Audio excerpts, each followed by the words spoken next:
नमस्कार, अपना उत्तराखंड में आप सभी का स्वागत है। मैं हूं नीलू और इस वक्त टिहरी से खबर आ रही है। टिहरी में एनएच पर मलबा आ गया है। एनएच 94 पर डाबरी के पास ये मलबा आया है क्योंकि लगातार उत्तराखंड में बारिश हो रही है और लगातार हो रही बारिश से ही ये मलबा और बोल्डर इस वक्त सड़क पर आ चुका है। सड़क खोलने का इस वक्त प्रयास किया जा रहा है। जेसीबी से सड़क खोलने का काम शुरू कर दिया गया है। तो लगातार उत्तराखंड में बारिश हो रही है और जब भी बारिश होती है इस तरह की खबरें सामने आती है। अब खबर टिहरी से आई है जहां पर एनएच 94 पर डाबरी के पास मलबा आ गया है। लगातार बारिश हो रही थी जिससे मलबा और बोल्डर सड़क पर पहुंच गया, लेकिन अभी वहां पर जेसीबी मशीनें जो है वो पहुंच गई हैं और सड़क खोलने का काम शुरू कर दिया गया है।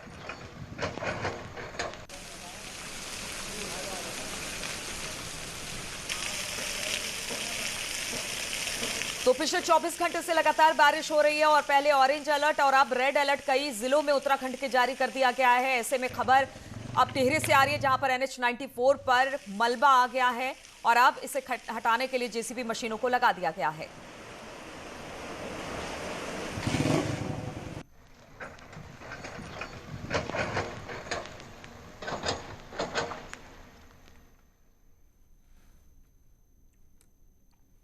और उत्तराखंड मौसम विभाग केंद्र ने बारिश को लेकर अलर्ट जारी किया है। आज प्रदेश के 9 जिलों के लिए भारी बारिश का अलर्ट है। पिछले 24 घंटे से देहरादून, नैनीताल, उत्तरकाशी समेत कई जिलों में लगातार बारिश हो रही है और आज भी दिन भर कई जिलों में तेज बारिश का अलर्ट जारी किया गया है। रेड अलर्ट जारी किया गया है और अब तमाम एजेंसियां जो इसमें लगती हैं आपदा प्रबंधन के कार्य में, उनको भी सक्रिय रहने को कहा गया है कि कहीं भी कभी भी किसी तरह की कोई खबर आती है तो फौरन इन एजेंसियों को वहां पर भेजा जाए।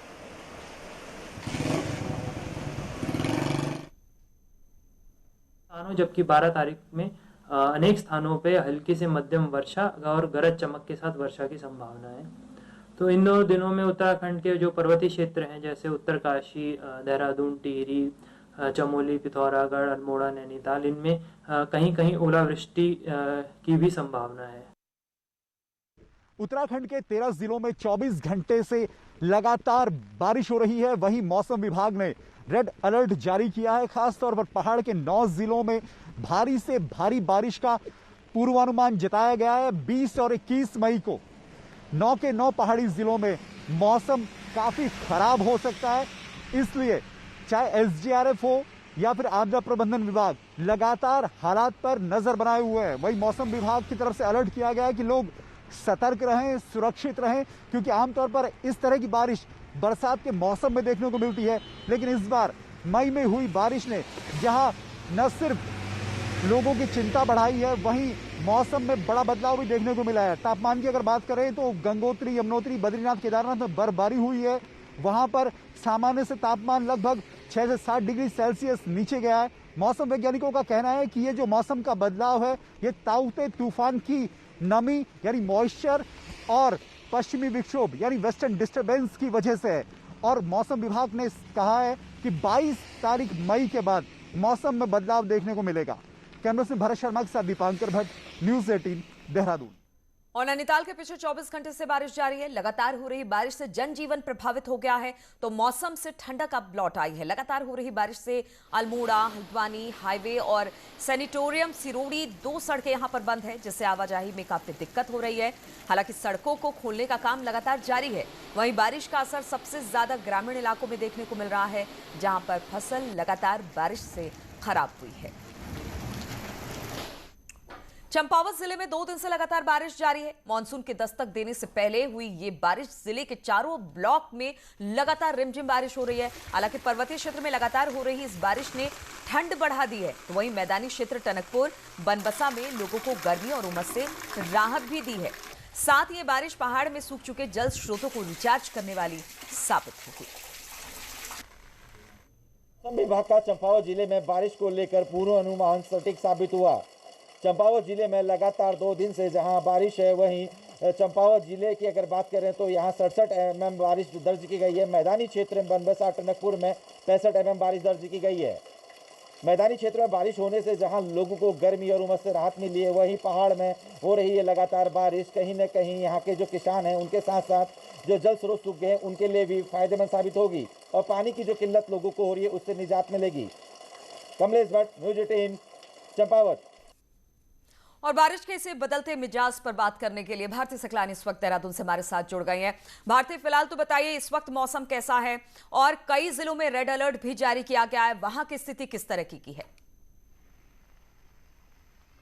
देखिए, फिलहाल की अगर मैं बात करूं तो बारिश लगातार हो रही है। पिछले 24 घंटे से ज़्यादा का वक्त हो गया है और यहां पर बारिश का ये सिलसिला लगातार जारी है। पहाड़ों से भी, जिस तरीके से आपने नीलू बताया कि वहां पर भी बारिश का सिलसिला जारी है। टिहरी में हमने देखा किस तरीके से NH में यहां पर मलबा आ गया है और यही एक बड़ी वजह थी जिसकी वजह से आपदा प्रबंधन विभाग की टीम ने ये कह दिया था सभी अधिकारियों को कि एक्टिव मोड में रहें और अगर इस तरह की स्थिति पैदा होती है तो वहां पर JCB डिप्यूट कर दी जाए, तुरंत रोड्स को खोला जा सके। आगे भी ये स्थिति बन सकती है कई जिलों में, इसको लेकर भी यहाँ पर अलर्टनेस है। रेड अलर्ट जिस तरीके से नीलू आप बता ही रहे हैं कि 9 जिलों के लिए यहाँ पर आया है।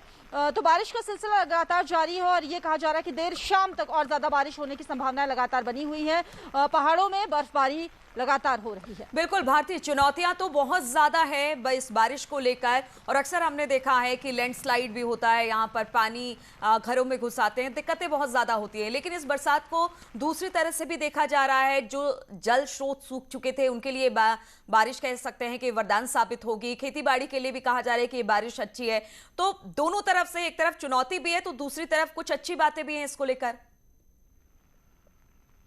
देखिए, किसान जाहिर तौर पर राहत की सांस यहाँ पर ले रहे होंगे क्योंकि सेब लीची की फसल के लिए अगर हम कहें तो बारिश काफी अच्छी है, लेकिन जो तेज हवाएं चलती हैं नीलू वो ज्यादा नुकसान पहुंचाती हैं। तेज हवाएं अभी भी यहाँ पर ये कहा गया कि 50 किलोमीटर प्रति घंटे की रफ्तार से चलने की संभावनाएं बनी हुई है और इसी को लेकर ये अलर्ट है। लेकिन अगर तेज हवाएं चलती है तो वो जाहिर तौर पर एक अच्छी खबर नहीं होगी खेती किसानी से जुड़े हुए लोगों के लिए। हालांकि जो बारिश हो रही है वो यहाँ पर काफी अच्छी है क्योंकि पिछले कुछ दिनों में जिस तरीके की गर्मी यहाँ पर हो रही थी उसके बाद अब टेम्परेचर्स काफी नीचे आ गए हैं और यहाँ पर मौसम में काफी नमी भी बनी हुई है। बिल्कुल, तो आगे भी मौसम का मिजाज अभी कुछ दिन तक या कैसे कल तक इसी तरह से बना रहेगा, तो चुनौतियां बहुत ज्यादा है, लेकिन उसके लिए प्रशासन ने भी अपनी तैयारी कर ली है। बहुत बहुत शुक्रिया आपका भारती हमारे साथ जुड़ने के लिए।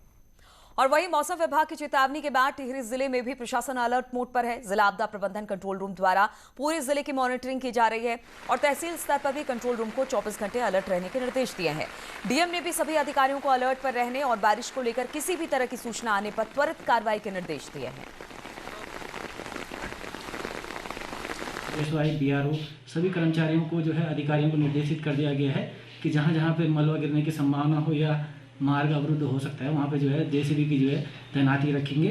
इसके अलावा जो है जिलाधिकारी महोदय द्वारा सभी अधिकारियों और कर्मचारियों को अपने मोबाइल को ऑन मोड में और हर समय जो है उसको उठाए रखने के लिए जो है तैयार रहना होगा। और उत्तराखंड में बढ़ते ब्लैक फंगस की बात की जाए तो ब्लैक फंगस बहुत तेजी से पांव पसार रहा है उत्तराखंड में, जिसके लिए कोरोना की सेकेंड वेव को जिम्मेदार माना जा रहा है। लेकिन इस बीमारी में बहुत एहतियात बरतने की जरूरत है।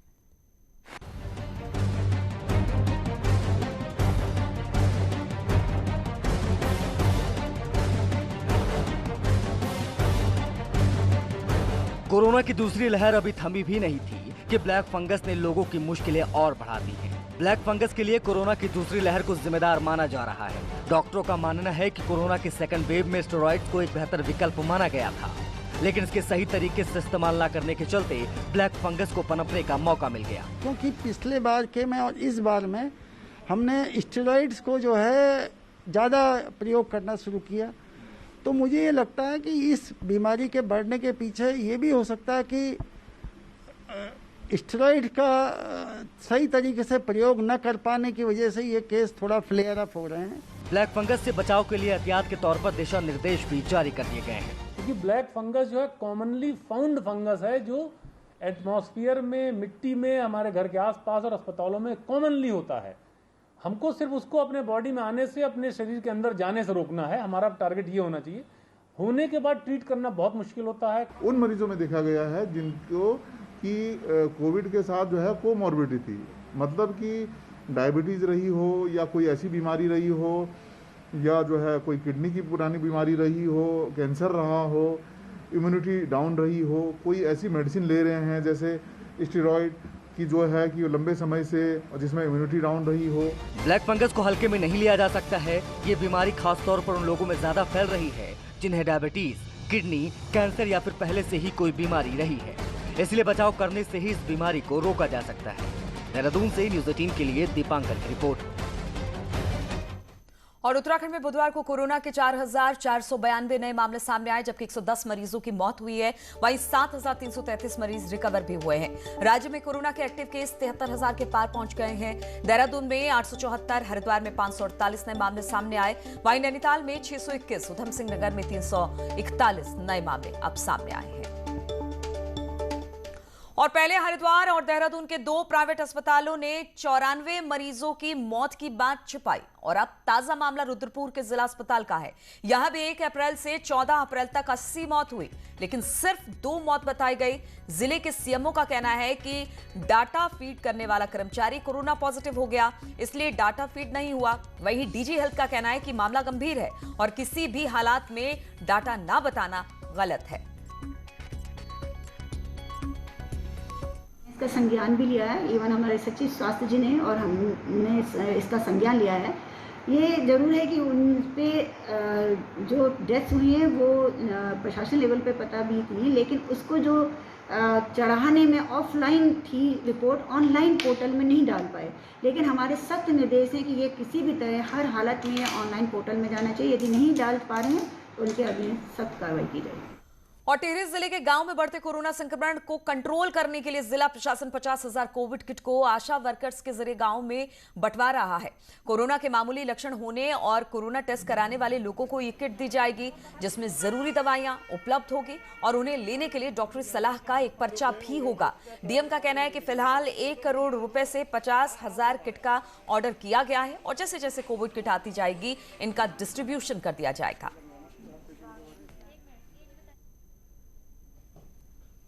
ग्राम पंचायत स्तर पे किट्स अवेलेबल कराने के, तो हम लोगों ने यही फिर डिसाइड किया कि हम किट्स ऑर्डर कर रहे हैं। ये करीब 50,000 किट्स 1 करोड़ रुपए के ऑर्डर प्लेस हो गया था पिछले फ्राइडे सैटरडे के आसपास। 1 हफ्ते के अंदर इसकी डिलीवरी एक्सपेक्टेड है। जैसे जैसे ये आते जाएंगे हम इनको आशाओं के पास रखवाते जाएंगे और गांव में जिनको भी सिम्टम्स आएंगे तो आशा ये डिस्ट्रीब्यूट कर देगी, प्लस हमें सूचना भेज देगी। हम उनका टेस्ट भी करा लेंगे, लेकिन तब तक उनको ये दवाएं मिल जाएंगी। और अल्मोड़ा जिले के गांव में कैंप्स लगाकर वैक्सीन लगाने की मांग तेजी से होने लगी है। ग्रामीणों का कहना है कि वैक्सीन सेंटर सीमित संख्या में है, जहां पर काफी संख्या में भीड़ होने लगती है, जिससे संक्रमण का खतरा और बढ़ जाता है। अगर स्वास्थ्य विभाग हर गांव में कैंप लगाकर वैक्सीन लगाए तो लोगों को इससे राहत मिलेगी। प्रशासन को इस बारे में कहा भी था कि आप एक बार मेरे गाँव में जो ये वैक्सीन लग रही है ये आप मेरे गाँव में एक बार मुहैया करवा दीजिए, लेकिन प्रशासन इसमें भी कोई कार्रवाई नहीं कर पा रहा है। सर, हमारे स्वास्थ्य विभाग से ये मांग है कि जो हमारे बुजुर्ग लोग हैं जो यहाँ से अल्मोड़ा ये बेस या डिस्ट्रिक्ट में नहीं जा सकते हैं, उनके लिए यहीं कैंप लगाकर उनको यहीं टीकाकरण किया जाए तो उससे काफ़ी यहाँ पर सहूलियत मिल जाएगी गाँव में। और इस वक्त नैनीताल से खबर आ रही है। नैनीताल में बारिश से दीवार गिर गई है। भवाली नगारी गांव में ये दीवार गिरी है। हादसे में 2 लोग घायल बताए जा रहे हैं। दोनों को रेस्क्यू कर बाहर निकाला गया है। एक घायल को हल्द्वानी इस वक्त रेफर कर दिया गया ताकि उसका इलाज वहां हो सके। तो बारिश की वजह से कई हादसे उत्तराखंड में देखने को मिल रहे हैं। अब नैनीताल में बारिश से एक दीवार गिरी है। भवाली नागरी गांव में ये दीवार गिरी जिसमें 2 लोग घायल हुए हैं। फिलहाल दोनों का रेस्क्यू कर लिया गया है और एक घायल को हल्द्वानी रेफर कर दिया गया है। और कोविड के खौफ से लोग अपनों का ही दाह संस्कार करने से डर रहे हैं। ऐसे में शवों का प्रशासन अंतिम संस्कार कर रहा है। साथ ही ऐसे लोगों की काउंसलिंग भी करा रहा है जिससे लोगों में डर कुछ खत्म हो सके।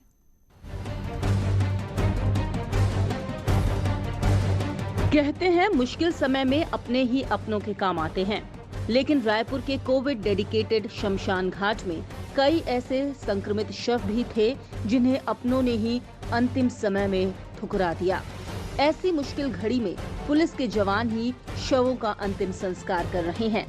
24 मार्च से 17 मई के बीच प्रदेश भर में 340 से ज्यादा संक्रमित शवों का पुलिस ने दाह संस्कार किया।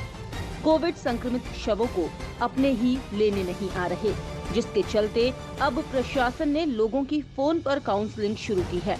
लोगों को समझाने की कोशिशें की जा रही हैं। तो ऐसे में पहले हम प्रयास करते हैं कि उनकी काउंसलिंग की जाए और काउंसलिंग करके उनको जो है ये कार्य करने के लिए जो है, क्योंकि एक भावना जुड़ी होती है उससे, तो इसलिए किया जाए। सब डरते हैं साहब, और कुछ नहीं डरते हैं। खाली कई लोग सोचते हैं कि हमारे ऊपर बीमारी ना फैल जाए, इसलिए डरते हैं, भागते हैं। राज्य के डीजीपी भी कहते हैं कि कोरोना संक्रमण के डर के चलते कई लोगों का व्यवहार बदल गया है और वो अपनों का ही अंतिम संस्कार नहीं कर रहे।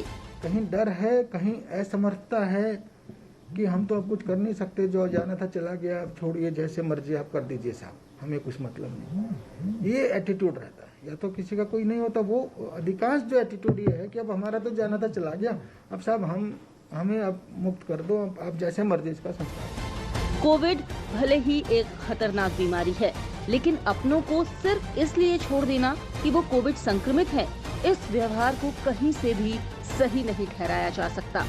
उम्मीद है काउंसलिंग से शायद लोगों को समझाया जा सके। न्यूज़ 18 के लिए देहरादून से भारती सकलानी की रिपोर्ट। और उत्तरकाशी में कोविड कर्फ्यू में पुलिस कमजोर और बेसहारा परिवारों के लिए उम्मीद की किरण बनी है। यमुना घाटी के पुरोला थाना पुलिस के जवान एम्बुलेंस, ऑक्सीजन सिलेंडर, दवाइयां और राशन दूर दराज के गांव तक पहुंचा रहे हैं और लोगों की मदद कर रहे हैं। वहीं पुलिस आम लोगों को घर में ही रहकर सुरक्षित रहने की अपील भी लगातार कर रहे हैं। खाद्य सामग्री वगैरह नहीं है, उनके छोटे बच्चे हैं और उनके पति नहीं हैं, तो मेरे द्वारा तत्काल ही अपना निजी स्रोत से जो है उनके लिए खाद्य सामग्री की व्यवस्था की गई, जो हमारे द्वारा उनको दिया गया। जैसा कि हमारे डीजीपी महोदय और पुलिस अधीक्षक महोदय के द्वारा और हमारे क्षेत्राधिकारी महोदय के द्वारा जो वो चलाया गया है मिशन हौसला के तहत, तो हमें इन्हें राहत सामग्री इनको जो है उपलब्ध करवाई गई। उत्तरकाशी के बड़कोट के नांगड़ गांव कुरसिल मोटर मार्ग सवालों में आ गया है। PMSY के तहत बनी सड़क पिछले दिनों हुई हल्की सी बारिश में ही उसकी असलियत सामने ला गई और सड़क पर जहां तहां पेंटिंग का काम हुआ है, वहां पर रोड़े निकलने शुरू हो गए। सड़क पर गड्ढे ही गड्ढे अब दिखने लगे हैं। ग्रामीणों का कहना है कि इसकी शिकायत अधिकारियों से की गई, लेकिन अभी तक किसी तरह की कोई कार्रवाई नहीं हुई है।